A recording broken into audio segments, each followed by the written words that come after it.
Buenos días, estamos aquí con el doctor Ramiro Rueda, líder de la unidad de cuidados paliativos del Hospital Militar. Doctor, muy buenos días.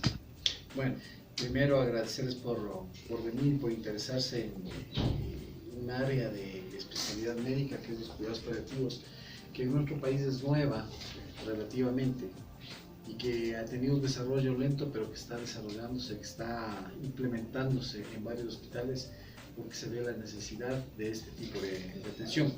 Yo soy Ramiro Rueda, soy el líder, el coordinador del servicio de cuidados paliativos aquí en el Hospital de Especialidades número 1 de las Fuerzas Armadas, servicio que tiene ya 10 años de estar funcionando.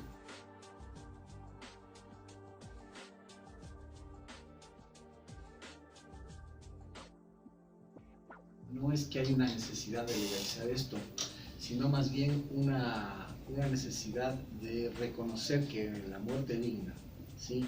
Y la garantía de que hasta llegar a la muerte debe haber una calidad de vida asegurada por el alivio del sufrimiento previo al acontecimiento de la muerte, debería ser considerado como un derecho de toda persona, ¿no? La Constitución del Ecuador, si bien no hay un artículo en el cual se defina ese derecho o esté literalmente escrito de que es un derecho, hay ciertos reglamentos, hay ciertas normas dentro de lo que es la atención o el funcionamiento del Sistema Nacional de Salud que sí reconocen el derecho al alivio del dolor y a la muerte digna, ¿no? Entonces, en la Constitución no está, está simplemente el derecho a la atención de salud, a la prevención de las enfermedades, a la promoción de la salud, a la curación y a la rehabilitación. Ahí la Constitución se olvida de que hay pacientes que no se pueden recuperar de ciertas patologías o ciertas enfermedades que resultan, que llegan a una etapa de ser consideradas como incontrolables, incurables, y por lo tanto son progresivas y van a causar la muerte del paciente. Y entonces la pregunta es, ¿quién garantiza que la atención médica se prolongue más allá de la posibilidad de curación de sus pacientes? Y ahí aparecen como una opción los cuidados paliativos, que deben diferenciarse de lo que es la eutanasia. La eutanasia es específicamente el tomar medidas con objeto de que con la aprobación del familiar y su familia, provocar la muerte de un paciente de una manera segura mediante una intervención o médica administrando una medicación a dosis letal para ese paciente. Eso es la eutanasia. Los cuidados paliativos, en cambio, es un acompañamiento del paciente en etapa terminal, que puede ser de corto tiempo o largo tiempo, no lo sabemos, ¿sí? Aliviando el sufrimiento físico, emocional y espiritual del enfermo y de su familia. El derecho a esa calidad de la vida que queda y el derecho a que la muerte digna llegue en ese paciente es lo que debe estar garantizado, ¿sí? En toda Constitución, no solo en nuestro país, sino en todos los países.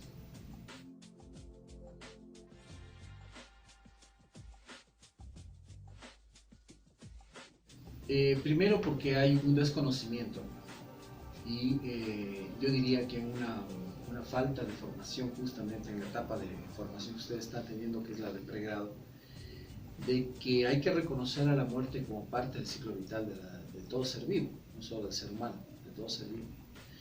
Y por lo tanto, cuando hablamos de que la atención médica, hablando de la atención que damos los médicos, pero también el resto de miembros del equipo de salud, debe garantizar la atención en todas las etapas de la vida de la persona. O sea, no solo hacer énfasis en el nacimiento de un niño, no solo hacer énfasis cuando el paciente enferma o en la prevención de las enfermedades, ¿no? Llegado un momento en que una enfermedad llega a una etapa en la cual es incurable, intratable, ¿sí? La atención médica debe estar garantizada y prolongarse en el alivio del sufrimiento que esa enfermedad provoca, hasta llegar a la muerte, e incluso después de la muerte en el tratamiento del duelo de las personas que pierden un ser querido. Entonces, el no reconocer a la muerte como una etapa que debe ser atendida hace que quienes son parte del equipo de salud en algunas especialidades no consideren que el enfermo incurable deba tener la misma calidad de atención, el mismo énfasis de atención, la misma intensidad de atención, ¿sí? Simplemente cambiando de la intención de atención curativa a una intención de atención paliativa.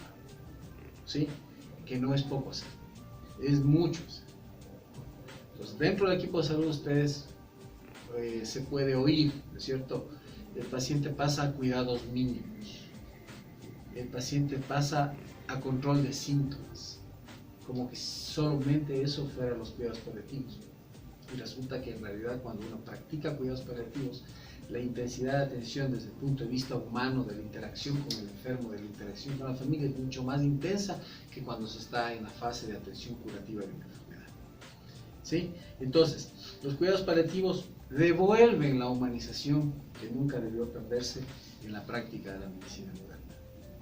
Porque no es que tengamos que hacer procedimientos extremadamente complejos, con una necesidad de tecnología compleja, no es que debería haber una infraestructura compleja con objeto de garantizar de que los cuidados paliativos se practiquen, pero el impacto en la parte humana, en la parte emocional de la atención médica es mucho más intensa durante los cuidados paliativos, a pesar de que sabemos que no estamos haciendo nada por salvar la vida o por curar una enfermedad que ya ha sido catalogada como incurable. ¿Sí? Entonces, no reconocer de que podemos llegar en muchos de los pacientes a esta etapa es lo que hace de que haya un abandono, ¿no? Y la opción son los cuidados paliativos.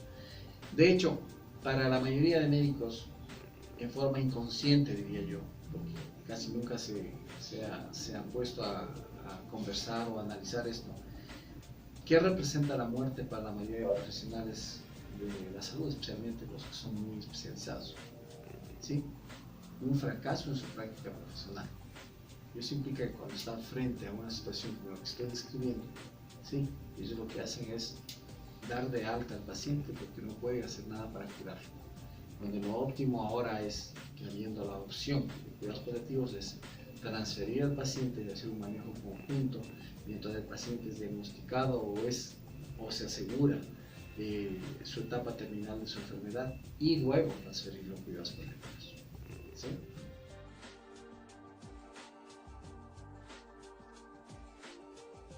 Aquí en el Hospital Militar nosotros tenemos nuestra área de consulta externa, que es donde estamos en este momento. Este es uno de los consultorios, de 2 consultorios que tenemos para cuidados paliativos y tratamiento del dolor, que así se llama el servicio aquí en el Hospital de las Fuerzas Armadas. Tenemos 3 médicos tratantes. Estamos dedicados a controlar distintos tipos de dolor. Los enfermos o los pacientes se atienden aquí en el hospital y detectamos aquellos casos en los cuales los pacientes son diagnosticados por los servicios que tratan las enfermedades que pueden llegar a una etapa terminal de su enfermedad. Correcto. Cuando ellos catalogan o piensan que están frente a una situación de esta índole, lo que pasa es de que nos interconsultan y nosotros valoramos al paciente y podemos ratificar esa condición de terminalidad. Pero quien diagnostica que es un paciente que está en una etapa incurable de una enfermedad, cualquiera sea su etiología, ¿sí? Es el servicio de base que ha venido conociendo y tratando al paciente, intentando curarlo. Nosotros lo único que hacemos es ratificar que podemos hacernos cargo de forma exclusiva de cuidados paliativos, hablar con la familia, hacer un consentimiento informado con el paciente y la familia, y el paciente pasa a cuidados paliativos.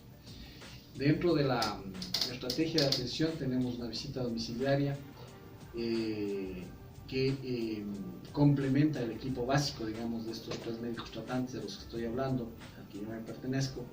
Tenemos 5 médicos residentes que cubren las guardias, como en cualquier otro servicio, y tenemos la estrategia de visita domiciliaria en la que se suman profesionales de trabajo social, de salud mental, psicólogos clínicos, y el equipo de enfermería fundamentalmente son los que nos acompañan en la visita domiciliaria de pacientes que están en cuidados paliativos. ¿Por qué? Porque la estrategia de cuidados paliativos no es una estrategia que tenga que realizarse o darse necesariamente por el paciente hospitalizado, sino que tiene que darse en el lugar del paciente, dado que ya es incurable, ¿sí? En el lugar donde él más seguro se sienta desde el punto de vista emocional y de apoyo, incluso espiritual, que consideramos que es la casa. Siempre y cuando la familia garantice poder dar un cuidado con nuestro apoyo, lo que ocurre es que los pacientes son trasladados de casa y la estrategia para mantener el contacto con él es la visita domiciliaria. Pero ya no solamente desde el aspecto médico, sino involucrando a este equipo multidisciplinario que hemos conseguido tenerlo y que complementa muy bien la actividad que hacemos en el hospital con la actividad de los pacientes que ya están en cuidados paliativos exclusivos en domicilio.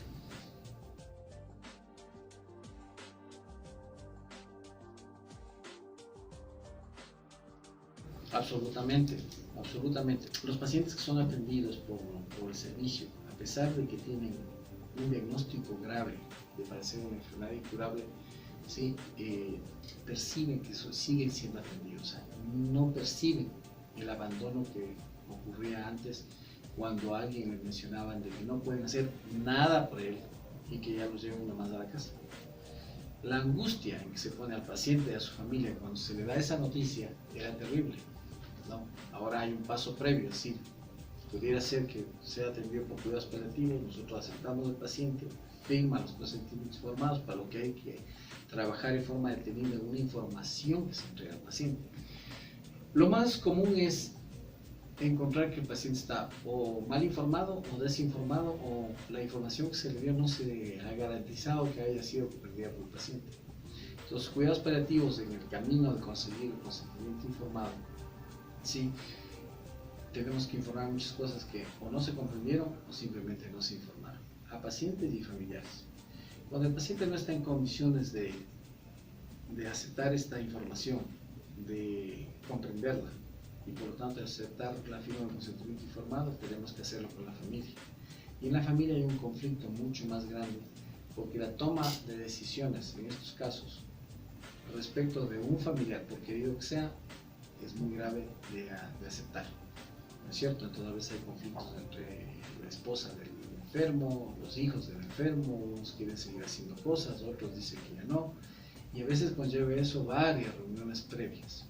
Solo cuando ha habido una comprensión y una aceptación que es necesaria, el paciente firma un consentimiento informado y pasa a cuidados paliativos exclusivamente. Esto implica un cambio totalmente de estrategia de atención médica. La pregunta es, ¿y si mi familiar se pone mal en casa? ¿Qué hago? ¿Lo traigo acá en emergencia? No. Entonces, el consejo que nosotros damos es que ya no, y que si llega a una fase final y la muerte se va a producir en casa, lo que hay es que rodear al enfermo, hacerle sentir seguro, etc. Y si las cuestiones llegan a acompañarse de angustia y sufrimiento al final de la vida, se plantea la posibilidad de una sedación que tiene que estar indicada desde el momento en que el paciente va a casa y en las visitas domiciliarias que se hacen posteriormente. La imagen de no estar abandonado por el equipo médico es totalmente positiva para el enfermo y su familia. La imagen que esto provoca para la institución es totalmente positiva, porque el hospital nunca abandonó al enfermo ni a la familia que está acompañando al enfermo, y segundo, porque el hospital se traslada fuera de los muros del hospital a visitar a estos enfermos en casa. No.